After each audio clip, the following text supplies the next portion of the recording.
I said it like a joke because the truth hurt too much to say seriously. Nobody marries a girl like me. The words slipped out after closing, into the quiet of my flower shop while rain tapped against the front windows and the streetlights of Seattle blurred into gold rivers on the glass. I was alone, or I thought I was. That was the dangerous part about loneliness. It made you confess to rooms. The shop smelled like white roses, wet eucalyptus, and the sharp green scent of freshly cut stems. My hands were cold from the water buckets, my apron was damp at the waist, and 3 unopened invoices sat beside the register like little threats waiting for morning. I should have been home already. At 29, I had become very good at staying late. Late meant fewer mirrors.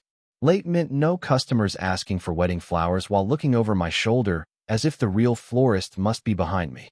Late meant I could loosen the ribbon in my hair, kick off the shoes that pinched my feet, and arrange beauty for other women without having to stand inside it myself. The order on my table was for the Hayes family gala, an emergency request placed 2 hours before closing by someone who spoke as if money could bend time. White roses, blue delphinium, eucalyptus, no baby's breath. Elegant, not sentimental. Dramatic, not loud. I almost laughed when I read the note. Rich people wanted flowers the way they wanted women, carefully arranged to look effortless. I trimmed another rose and set it into the centerpiece, turning the vase a 1/4 inch until the shape softened. Flowers understood fullness better than people did. A rose was not less beautiful because it opened wide. A peony was not asked to apologize for taking space. But women were. Women like me learned the rules early. Stand at the back of photos. Choose black. Laugh before the joke lands. Accept pretty face as if the rest of you were an unfortunate footnote. I had not always believed those rules.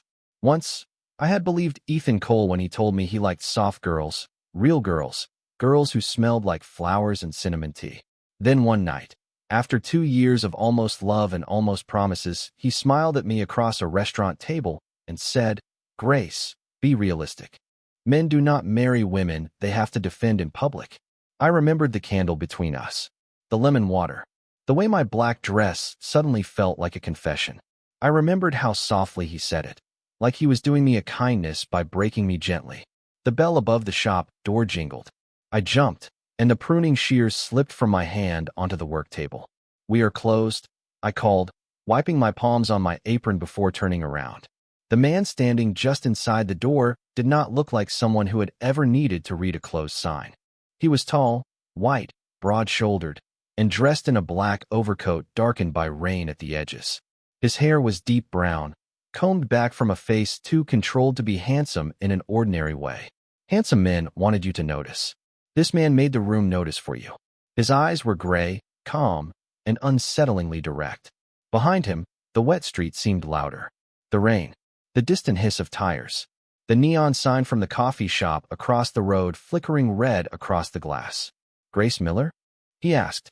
His voice was low, smooth, not warm, but not careless. I stood straighter without meaning to. Yes, Dominic Hayes. Of course. The name moved through me before I could stop it. Everyone in Seattle knew the Hayes name, though nobody agreed on what to call it. Real estate empire. Private security. Old money with new shadows. A family that appeared on donor walls, court rumors, and whispered warnings in equal measure. Dominic Hayes did not look like a man who bought flowers. He looked like a man people sent flowers to when they wanted forgiveness or feared not receiving it. "Your driver was supposed to pick up the arrangements in the morning," I said. He stepped farther inside, water glistening on the shoulders of his coat. "Plans changed. They usually do around my family." I reached for the towel beside the sink because my hands needed something to do. "The centerpieces are not finished." "Then I will wait." Men like him did not wait. Men like him had people wait for them. I looked at him, searching for impatience, but he was not watching the flowers. He was watching me, not my body, not the damp apron stretched across my soft waist, not the curves I had been taught to manage like bad news. My face, that somehow made breathing harder. I turned back to the work table. "It may take 20 minutes. I have 20 minutes. Silence settled between us, broken only by rain and the small crisp sound of stems being cut. I placed another rose, then another. My pulse refused to calm. Dominic walked slowly along the display cooler, reading the handwritten labels on the buckets. Garden roses. Ranunculus. Anemones. White tulips. He stopped beside a vase of bruised lavender roses I had not been able to sell. Most people ignore those, I said before I could stop myself. Why? Too imperfect for bridal work. Too dramatic for sympathy. Too soft for corporate orders. He looked at them for a long moment. They survived the rain. I paused, shears in hand. That does not make them useful. His gaze returned to me. Not everything has to be useful to deserve keeping. The sentence landed too close to places I kept covered. I lowered my eyes and tied blue ribbon around the vase. You sound like someone who has never had to be useful to be kept. The air changed. Not dangerously. Honestly, Dominic did not answer right away. When he did, his voice was quieter. You would be wrong. I should have apologized. I did not. Maybe I was tired. Maybe the rain made the world feel private. Maybe hearing Ethan's voice in my head all evening had left me with no patience for powerful men and their beautiful sentences. I finished the first centerpiece and slid it aside. Sorry. Long day. Long enough to believe what you said before I came in? My hand stopped. The shop seemed to narrow around us. I looked over my shoulder. What? His expression did not shift. You said nobody marries a girl like you. Heat rose fast up my neck. Shame is a physical thing.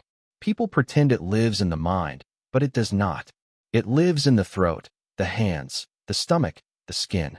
I looked away, furious that he had heard it, more furious that my eyes stung. I was talking to myself. That does not make it less cruel. It was not cruel. It was realistic. Dominic crossed the room slowly, stopping on the other side of the work table, close enough for the warm light above us to catch the rain still clinging to his hair. He did not reach for me. He did not soften his voice into pity. He only asked, "Who taught you that lie?" The question split something open, not because it was kind, because it refused to accept the wound as truth. My fingers tightened around the ribbon. A lot of people. Then he looked at the flowers between us, the white roses and blue delphinium waiting for a room full of people who would never notice the woman who arranged them, and said, "Let us prove them all wrong." For a moment, I thought the rain had swallowed his words and given them back wrong. Let us prove them all wrong. It sounded too clean, too dangerous. The kind of sentence a man like Dominic Hayes could say because he had never been the one people were proving things about. I stared at him across the work table, with white roses between us like witnesses and blue ribbon tangled around my fingers. My first instinct was to laugh. Not because it was funny, because the alternative was letting myself want to believe him, and wanting was where women like me got hurt. Prove them wrong how? I asked. Dominic did not answer quickly. I learned later that this was his habit. He treated words like loaded things, something to place carefully or not at all.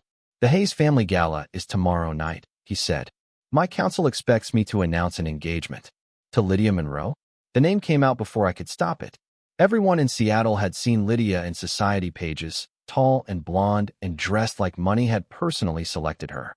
She was always photographed beside hospitals, museums, charity boards, and men who looked proud to be chosen by her. Dominic's mouth did not move, but his eyes cooled. That is what they expect. And you came to a flower shop to avoid her? I came to pick up flowers. Then you heard me humiliate myself and decided I would be useful. The words were sharper than I meant them to be, but I did not take them back. Dominic looked at me as if he respected the blade more than the apology that usually followed it. No. I heard you repeat a lie someone taught you, and I recognized the sound of a room winning after it had already emptied. My fingers went still on the ribbon. The shop hummed around us, refrigerator lights glowing behind buckets of tulips, rain sliding down the windows, the old heater clicking under the counter.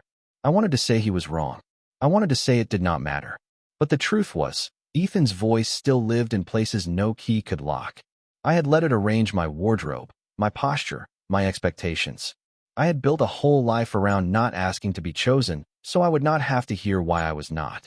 Dominic reached into the inside pocket of his coat and placed a cream envelope on the work table.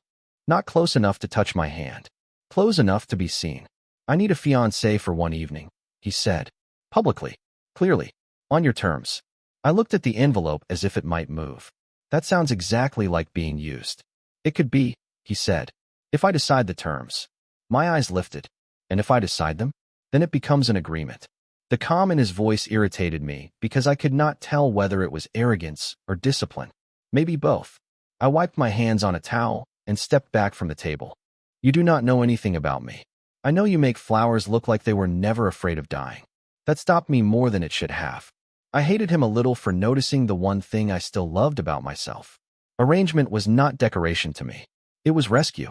A broken stem could be supported. A bruised petal could be turned toward shadow. A bloom too large for one vase could become the center of another. Flowers did not become beautiful because they were perfect. They became beautiful when someone understood where they belonged. Dominic continued, my family wants Lydia because she makes sense to them. Old name, old money, familiar ambition.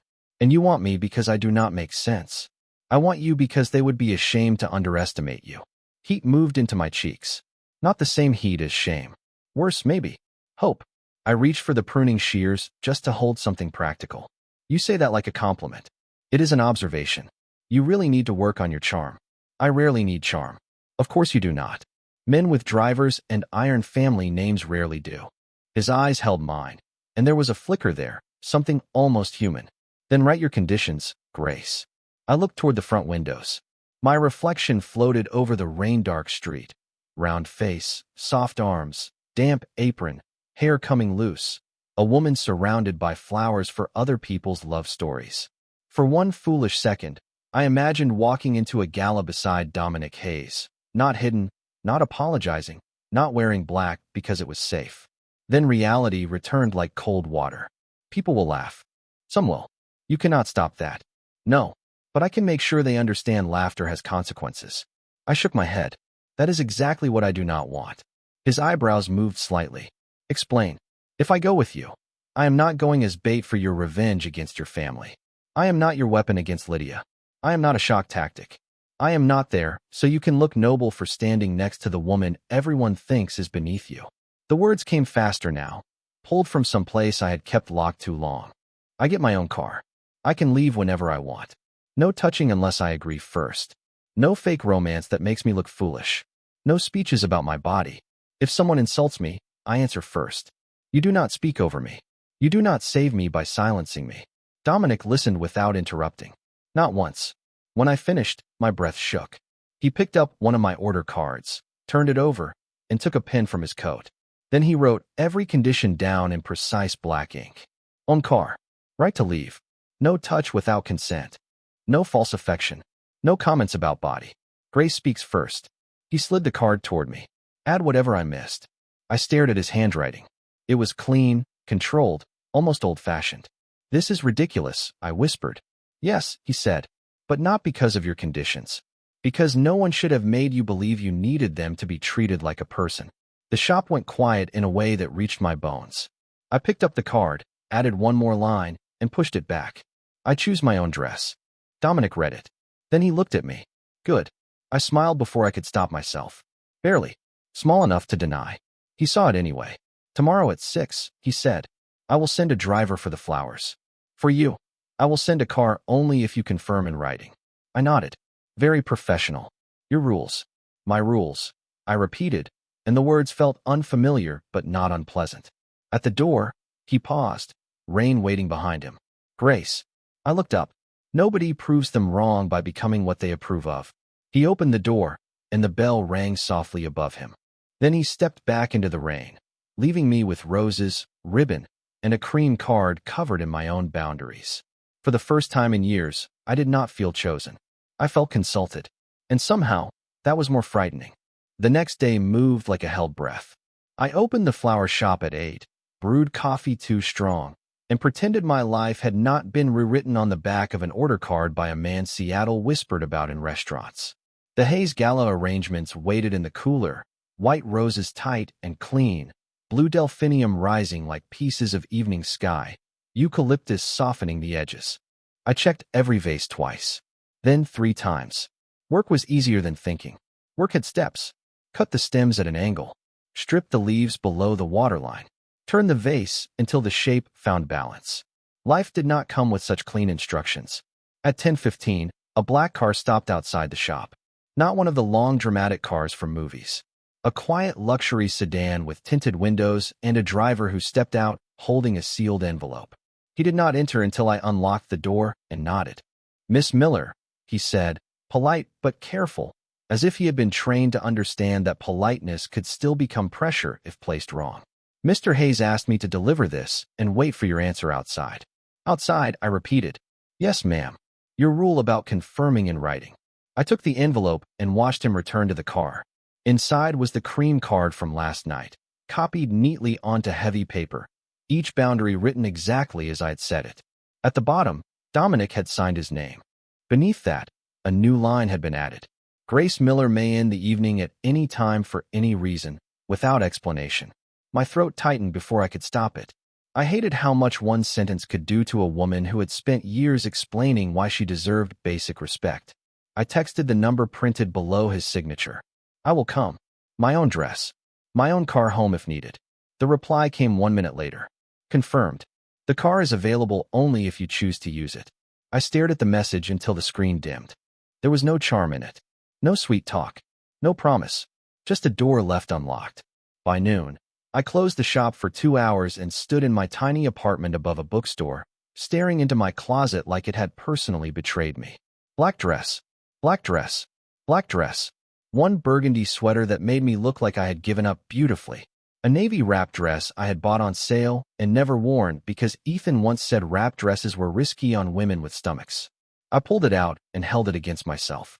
The fabric was soft, deep blue, simple, with sleeves that skimmed my arms and a waist high I could control. Not hiding, not shouting, breathing. I put it on. For 5 seconds, I looked in the mirror and saw only the places I had been trained to edit. My belly under the fabric, my round cheeks, my hips, my arms. Then I looked again, really looked. The blue made my skin warmer. My hair, loose around my shoulders, looked softer. My body did not vanish. It did not need to. I took the dress off, ironed it carefully, then chose low heels I could actually walk in. If the room wanted a performance, they would be disappointed. I was going as myself, only less willing to apologize. At 5:30, I returned to the shop to meet the florist delivery team and inspect the final arrangements. The driver from the morning arrived again, this time with a separate car for me and another vehicle for the flowers. He waited on the sidewalk, hands folded, eyes on the street instead of on me through the glass. I appreciated that more than he knew. I locked the shop at 6, the rain returning in a soft gray mist that made the pavement shine. The drive to the Hayes estate took 20 minutes and felt like crossing an invisible border. Seattle changed outside the windows. Coffee shops and brick apartments gave way to iron gates, old trees, long drives, and houses set back far enough from the road to pretend the rest of the city did not exist. The Hayes estate stood on a hill above Lake Washington, all dark stone, tall windows, and warm light spilling across wet grass. It did not look like a home. It looked like a decision no one had ever questioned. My car stopped near the front entrance. I sat still with one hand on my purse and the other on the folded copy of my rules. Through the glass doors, I saw movement inside. Black suits, silver gowns, candlelight. A world arranged to make women like Lydia Monroe look inevitable and women like me look like a mistake. The driver opened my door, but did not offer his hand until I looked at him. Would you like assistance, Miss Miller? I almost said no because pride is sometimes fear wearing better shoes. Then I said, yes, thank you. His hand was steady. I stepped out into the mist. Dominic was waiting at the top of the stone steps. Black suit, white shirt, no tie. His overcoat hung open, rain darkening his shoulders. In the light from the doorway, he looked less like a man and more like the kind of silence people obeyed.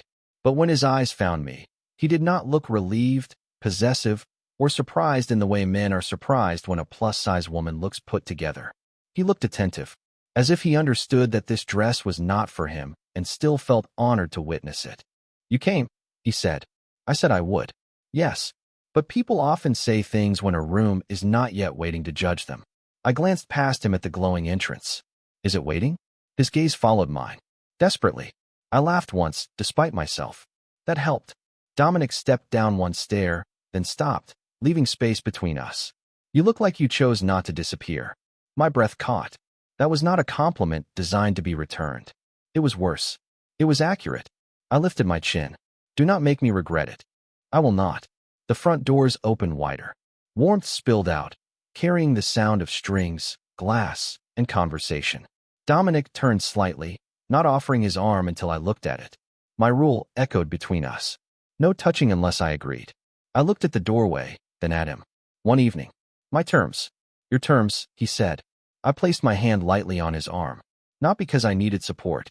Because I chose the gesture before the room could choose its meaning. Together, we walked into the house, and every conversation in the foyer began to die. The foyer did not become silent all at once.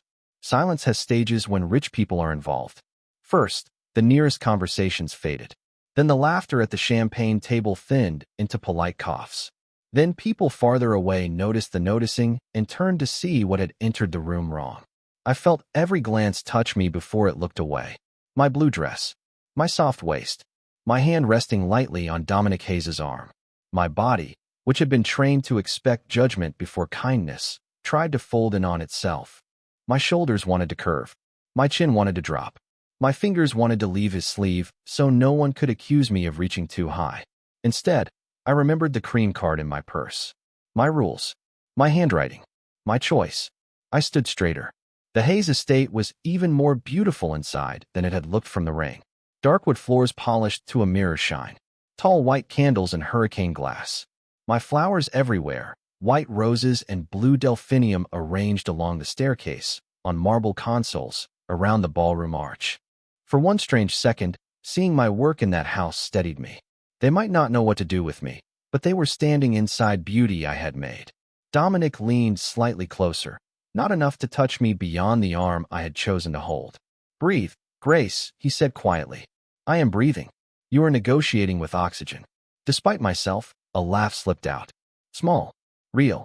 Several people looked startled, as if laughter from me had not been included in the evening's program. Then a woman stepped from the center of the room, like she had been waiting for her cue. Lydia Monroe was exactly as photographs promised, and worse in person. Tall, white, blonde hair swept into a low twist, pale silver dress, diamonds at her throat, smile sharpened by generations of being approved before she spoke. She kissed Dominic on the cheek without asking him, then looked at me as if I were a florist's mistake delivered to the wrong address. Dominic, she said, you brought the florist. I felt the sentence land. Not heavy, precise, designed to reduce me without sounding rude. Dominic's arm shifted under my hand, a warning in muscle. I tightened my fingers once. Not to hold him back, because he was mine. To remind him of the rule. I answer first. I looked at Lydia and smiled the way I smiled at customers who asked for impossible centerpieces 2 hours before a wedding. Yes, I said. And judging by the room, I did excellent work. Her eyes flicked to the arrangements before she could stop them. A few guests followed her gaze. White roses lifted under candlelight. Blue delphinium glowed like dusk. Eucalyptus softened everything it touched. The room had to acknowledge the flowers because the flowers were undeniable. Lydia's smile tightened. How industrious. How observant, I answered. Dominic made a sound that might have been a breath, or the ghost of a laugh that had not been used in years. Lydia heard it. Her expression cooled. I knew then that she did not hate me because I was a florist, or because I was plus size, or because my dress was not designer. She hated me because Dominic had brought me into a room where she had expected to be inevitable.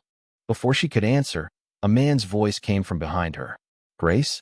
The floor seemed to tilt beneath my heels. I knew that voice even before my body reacted to it. Ethan Cole stepped into view in a charcoal suit, his brown hair styled differently, his smile still carrying the lazy confidence of someone who had once been cruel and called it honesty. For a second, I was back at that restaurant table, watching candlelight tremble in a glass of lemon water while he explained why women like me were loved privately but not chosen publicly. My hand slipped from Dominic's arm. Not all the way, just enough for him to feel the change. Ethan looked from me to Dominic, then back to me, and surprise moved across his face before he covered it with charm. Wow, you look different. There it was. The pause where the insult used to live. I heard it clearly. So did Dominic. The air beside me sharpened. I did not look at him. If I did, I might borrow his anger instead of standing inside my own. Different from what? I asked. Ethan laughed softly, glancing at Lydia as though inviting her into an old joke. Come on, Grace. I did not mean anything by it. Men like Ethan never meant anything. That was how they made women carry the weight of their words alone. I stepped half an inch forward. You usually did not. That was the problem. His smile faltered. Around us, the room had gone quiet enough for a champagne bubble to sound guilty. Lydia looked amused again, relieved that the past had arrived to do what she had not managed yet.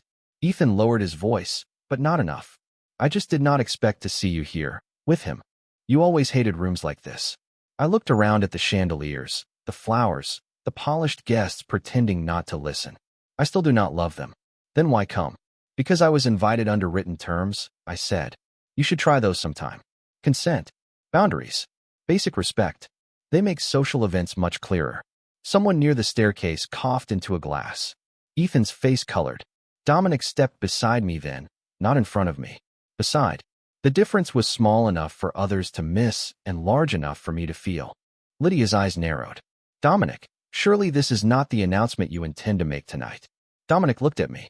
Not for permission to speak over me. For permission to speak at all. I nodded once. He turned to the room, his voice calm enough to make every candle seem to hold still. Tonight, Grace Miller is here because I asked her to be. She is not a surprise, not an ornament, not a message to anyone in this room. She is the only person here who told me the truth before asking what it would cost her. A strange warmth moved behind my ribs. Not rescue. Recognition. Lydia's mouth opened, but Ethan spoke first, quietly, cruelly, for the version of me he still thought he owned. You really think he will marry someone like you? The room stopped breathing. Dominic moved one step. I raised my hand. He stopped. My heart pounded so hard I could feel it in my throat, but when I turned to Ethan, my voice was steady. I used to think your opinion was a mirror, I said. Tonight, I realized it was just a dirty window. And for the first time since I had known him, Ethan Cole had nothing to say. The silence after Ethan lost his words felt larger than the ballroom. It moved through the Hayes estate in widening circles, past the champagne table, past the candlelit staircase, past my white roses and blue delphinium standing in their vases like witnesses who had always known I was stronger than I looked. I expected triumph to feel clean. It did not. My hands were cold, my throat ached, and every part of me understood that courage did not erase the wound. It only kept the wound from speaking for me. Ethan looked away first. That should have satisfied me. For years, I had imagined him small. I had imagined the perfect sentence, the perfect room, the perfect moment when he would understand what his words had done. But standing there in my blue dress while Dominic Hayes waited beside me and Lydia Monroe stared like someone had spilled red wine on her future, I realized Ethan's shame could not give back the years I spent hiding from photographs. It could not return the dresses I never wore, the invitations I declined, the meals I pretended not to want. His silence was not justice. It was only silence. Lydia recovered faster than he did. Women like her were trained for losing beautifully. She lifted her chin, smiled at the room, and said, "Well, this is certainly memorable." I looked at her. So is kindness. You should try leaving that behind sometime. A few people inhaled. I had not meant to sound cruel. Maybe I did. Maybe every woman gets one sentence that tastes sharper than grace. Dominic's gaze touched my face. Not warning, not correction, just awareness. I remembered my own rule. I was not here to make someone else small. I was here to stop becoming smaller. So I added, "You have a beautiful room, Lydia. It is a shame you keep trying to make it ugly." That landed differently. Not as an attack. As truth. Lydia's eyes flicked to the flowers, to the guests, to Dominic, then back to me. For one brief second, the polish slipped, and I saw something underneath. Not regret. Not yet. But uncertainty. It was enough. A man in a black suit approached Dominic and murmured something near his ear. Dominic's expression shifted almost imperceptibly. Family council waiting, I guessed. The announcement. The entire reason he had brought me into this house of rain. Candles. An inherited expectation. He turned to me. "You can leave now if you want." The offer was quiet. Real. No disappointment attached. No punishment hidden in the words. My fingers brushed the folded card inside my purse, the one with my rules written in his careful handwriting. I could leave. My car was waiting. My shop was waiting. My apartment above the bookstore, my invoices, my imperfect, quiet life. For a moment, I wanted that so badly I could taste it. Then I looked at the room. At Ethan, still avoiding my eyes. At Lydia, unsettled but standing. At the guests who had waited for me to break and were now unsure what to do with a woman who had not.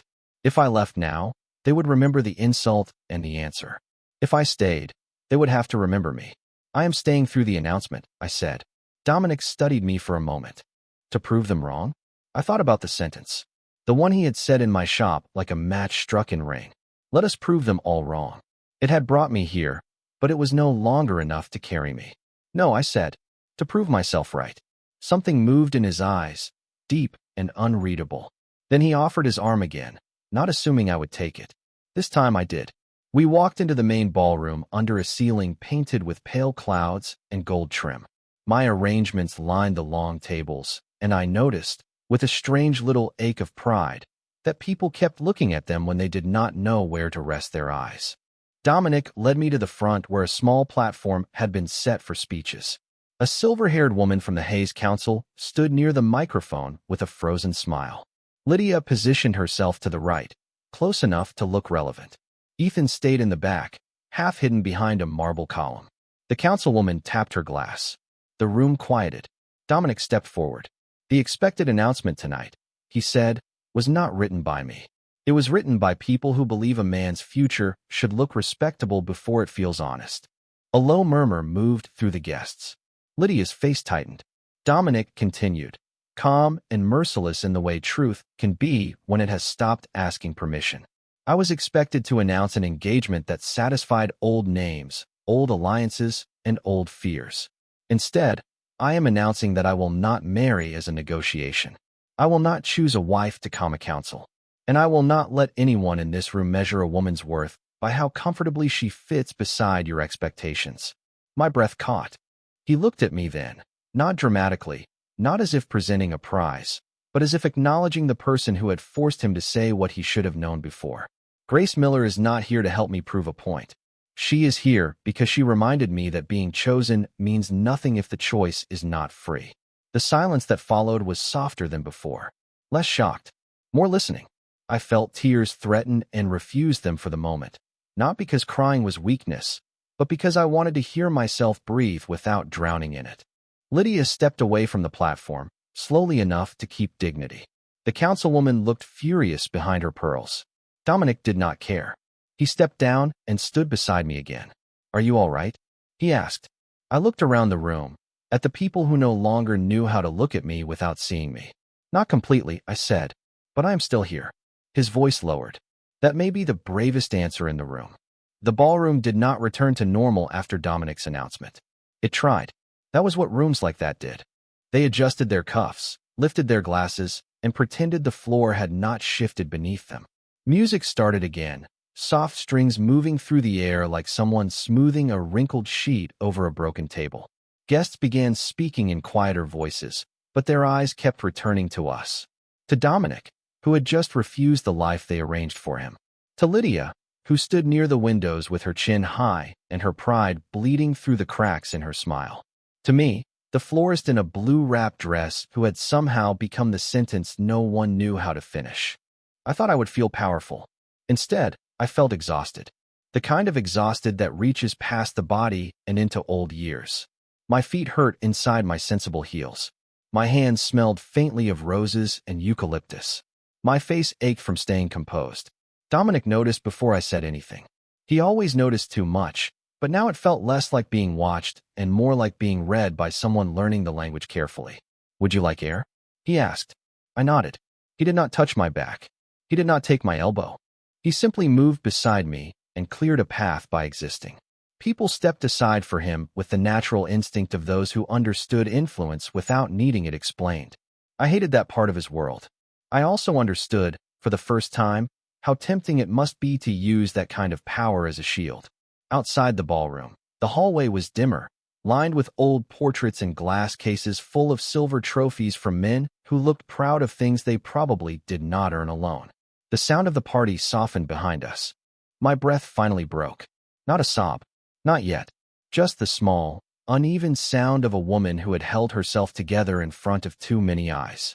Dominic stopped near a tall window overlooking the rain-dark lawn. Would you like me to leave you alone? The question surprised me.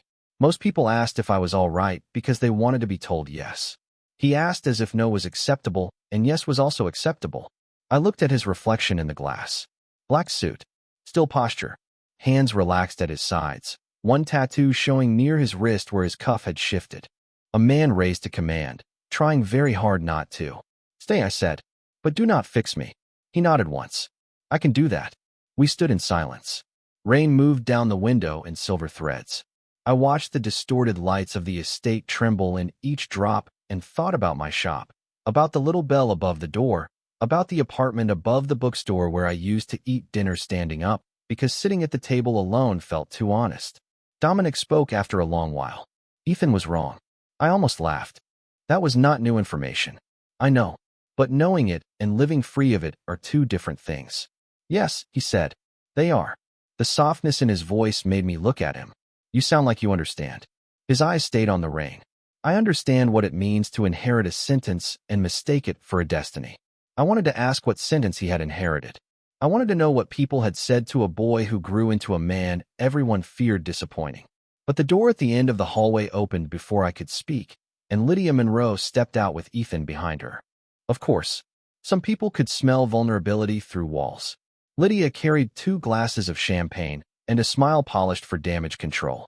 Grace, she said, you left before anyone could congratulate you on your little moment. I looked at the glasses, then at her.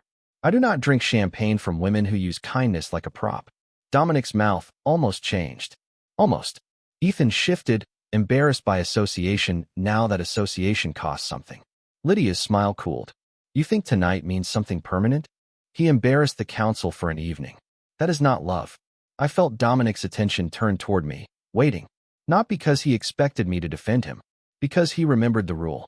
I answer first. I stepped closer to Lydia, not enough to threaten, just enough to stop speaking like a woman apologizing from across a room. You are right, I said. Tonight is not love. Her expression flickered, as if she had expected me to argue. Love is not a man making a speech in a ballroom. Love is not a dress, or a family name, or a room full of people being forced to watch. Love is what is left when nobody is clapping. Ethan looked down. Lydia did not. I continued, quieter now. That is why I am not confused. I am not leaving here thinking I became valuable because Dominic Hayes stood beside me. I was valuable when I was alone in my shop trimming flowers after closing. I was valuable when Ethan did not choose me. I was valuable before any of you had an opinion. The hallway seemed to hold its breath. Lydia's eyes shone, not with tears, but with anger that had lost its best costume. She turned to Dominic. Are you going to let her speak to me like that? Dominic did not look at her. He looked at me, and for the first time that night, I saw something close to awe. I am not letting Grace do anything, he said. She does not need my permission to speak. The words moved through me slowly, warmer than praise, steadier than protection. Lydia set the champagne glasses on a side table too sharply, then walked back through the door without another word. Ethan followed after one last glance at me, a look full of all the apologies he still did not know how to say. When they were gone, I exhaled. Dominic remained beside me. Not in front. Not behind. Beside. That was when I understood the first real change of the night. It was not that the room had finally seen me. It was that I had stopped begging the room to decide what I was worth. After Lydia disappeared back into the ballroom, the hallway felt too quiet for what had just happened. My heart was still racing, but it was no longer running away from me. It was running towards something I had not yet named. Dominic stood beside me near the rain-streaked window, hands relaxed, shoulders still, face turned slightly toward the ballroom doors as if listening to a storm only he could hear. I realized then that power did not make a man peaceful. Sometimes it only gave him a larger room in which to be alone. You should go back in, I said. Your council is probably sharpening their smiles. They have been doing that since I was 12. The answer was so flat, so ordinary, that I looked at him. 12? He did not look away from the ring. My father died when I was young. After that, every adult around me started speaking about legacy, like it was a code I should be grateful to wear, even when it was too heavy. His voice did not shake. That made it worse. Some pain learns manners. I thought of the portraits lining the hallway, men in dark suits with proud eyes, women posed beside them like expensive punctuation. And I thought of Dominic as a boy inside this house, being taught that love was duty, marriage was strategy, and silence was strength. Maybe that was why he had looked so startled when I handed him rules. Maybe no one had ever told him consent could be written down, simple as an address, necessary as a key. I am sorry, I said. He turned to me then. Do not be. It made me useful. The sentence hurt because I knew it. I knew how easy it was to make peace with being useful when being loved felt too expensive to expect. I looked down at my hands. The blue fabric of my dress moved softly when I breathed. Earlier, I had worn it like armor. Now it felt like proof that armor could be beautiful and still heavy. That is not enough, I said. No, it is not. A slow silence passed between us, different from the silence of the ballroom. This one did not judge. It waited. Behind us, the door opened again, and for one sharp second I braced myself for Lydia. But it was Ethan. Alone this time. He stopped a few feet away, his confidence folded into something smaller. Dominic straightened, not stepping forward, but becoming more present.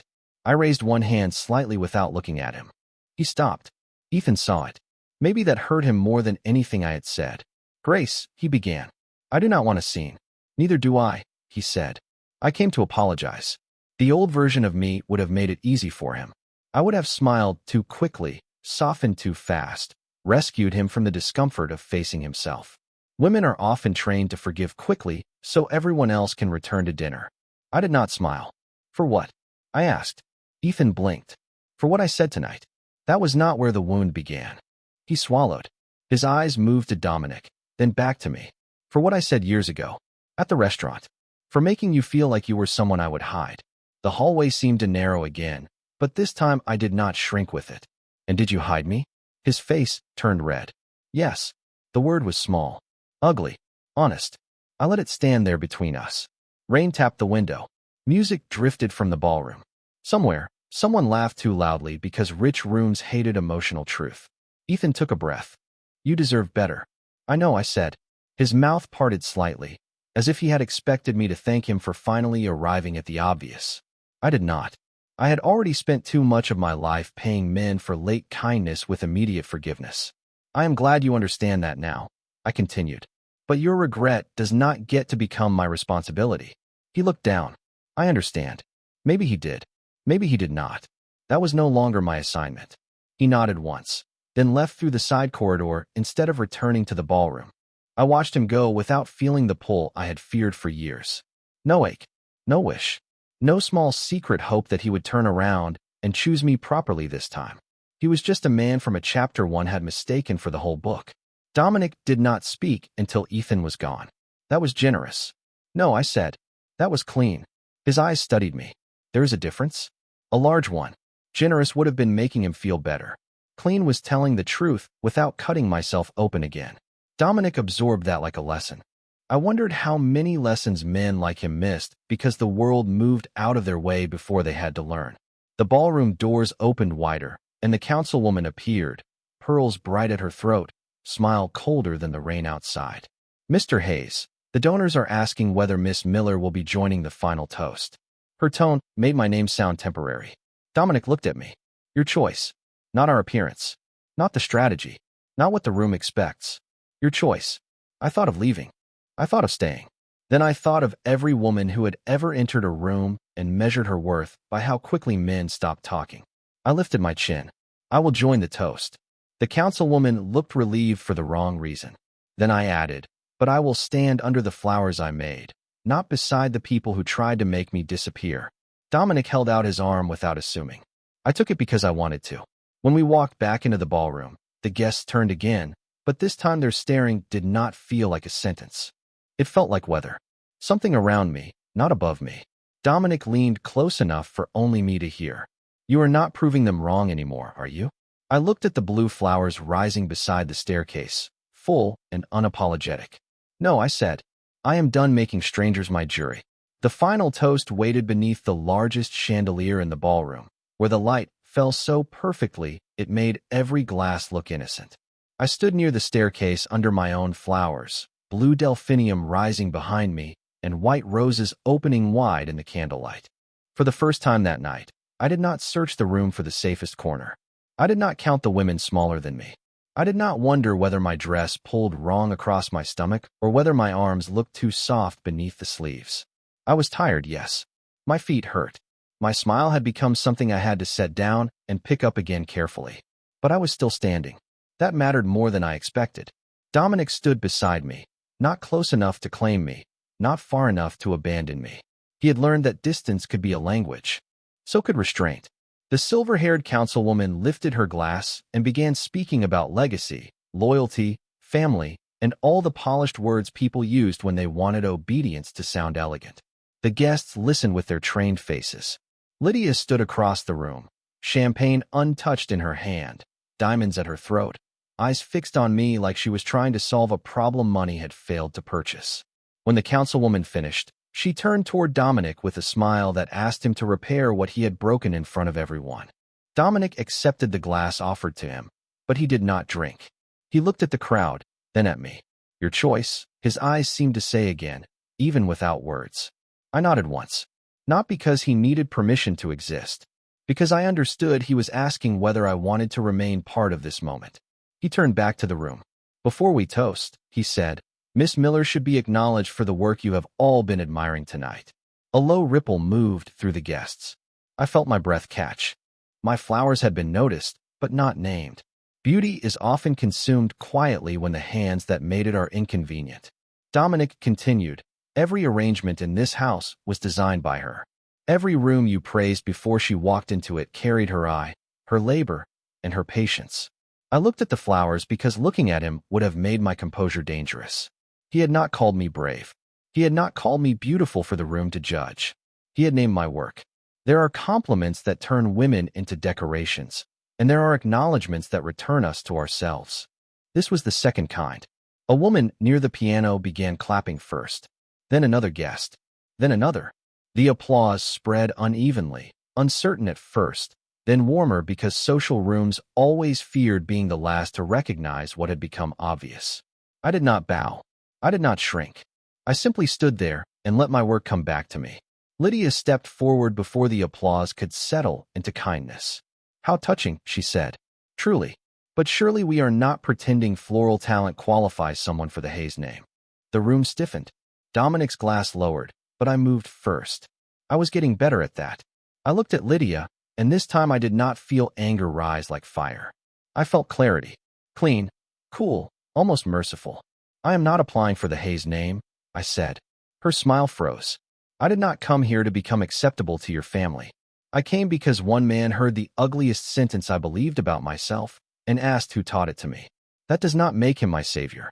It makes him the first person in a long time who did not treat my shame as common sense.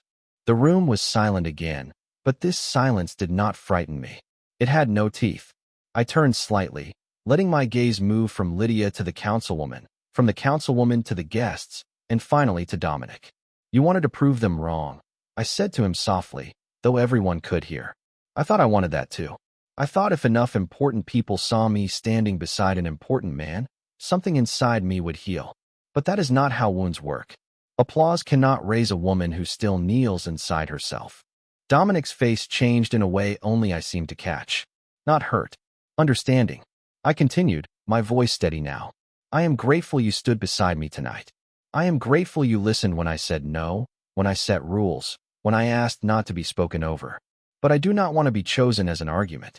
I do not want to be proof.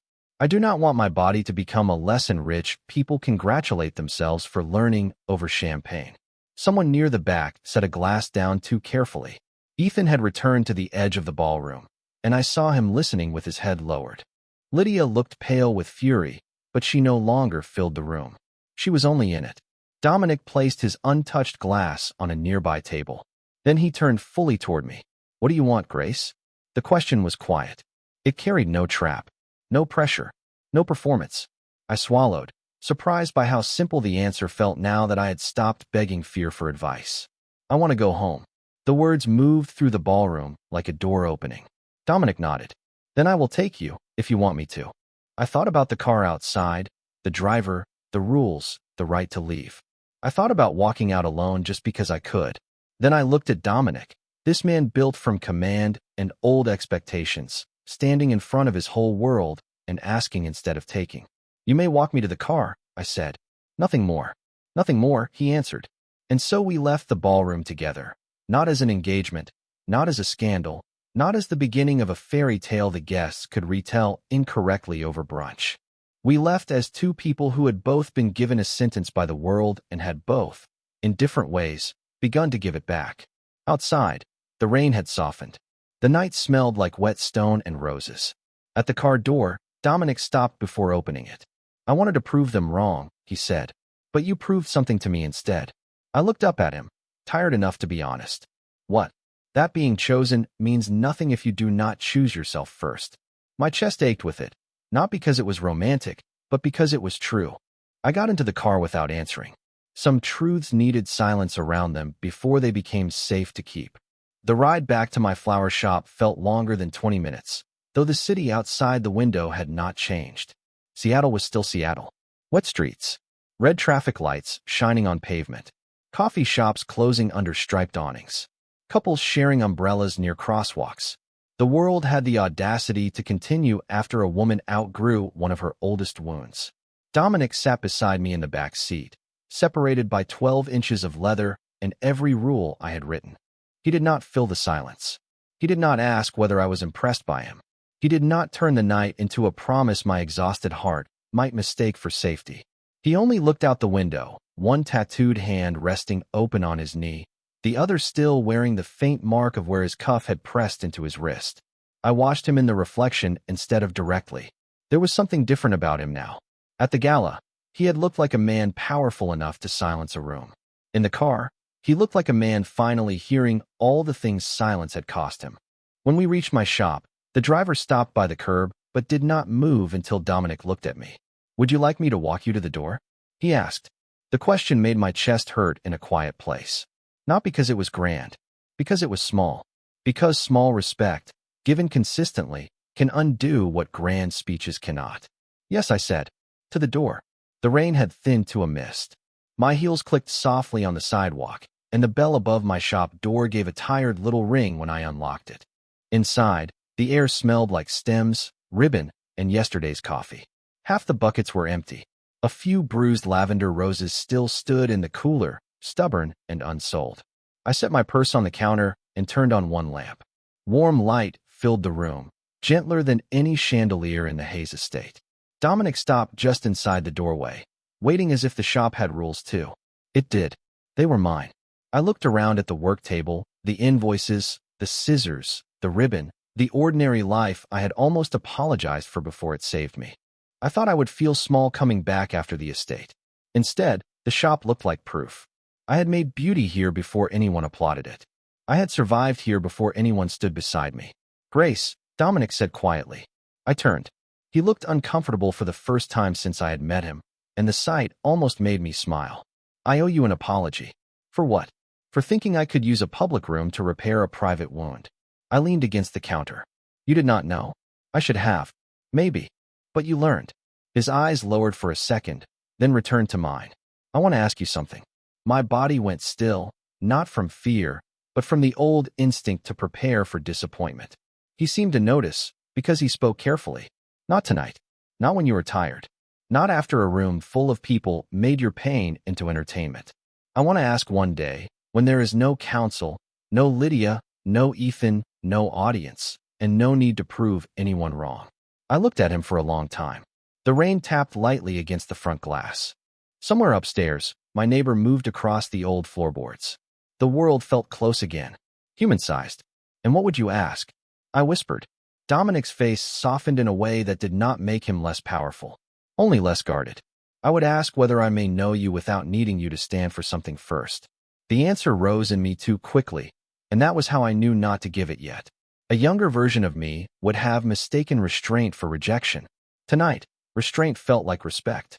"Ask me again," I said, "when proving them wrong is no longer the reason." He nodded, and I believed he understood. At the door, he paused beside the cooler and looked at the bruised lavender roses. "May I buy those?" I followed his gaze. "Most people ignore them." "I know. That is why I asked." I wrapped them in brown paper and tied them with blue ribbon. He paid full price without a word. Then he stood under the little awning outside my shop, flowers in one hand, rain misting the shoulders of his black coat, and waited until I locked the door from inside. He did not ask for more. That was the first thing I remembered about the night after the gala. Not the speech. Not the applause. Not Lydia's silence or Ethan's apology. I remembered a powerful man standing outside a flower shop with bruised roses, finally understanding that love does not begin when someone chooses you loudly in front of the world. Sometimes it begins when someone respects the closed door and waits to be invited back. 6 weeks later, he came again. No driver, no announcement, no expensive flowers. Just Dominic Hayes in a dark coat, standing in the rain with coffee from the place across the street and 2 paper cups warming his tattooed hands. I was inside, arranging blue delphinium for a bride who had asked for something full, soft, and unapologetic. When I opened the door, he did not step in. He looked at me through the warm light and asked, "May I come in, Grace?" I smiled, not because the world had changed, but because I had. "Yes," I said, but slowly. And when he crossed the threshold, he did it like a man entering a church, or a home, or a life he finally knew he had no right to own. That was the night I understood the truth. I had not become worthy because Dominic Hayes chose me. I had become free because I stopped waiting for the world to agree.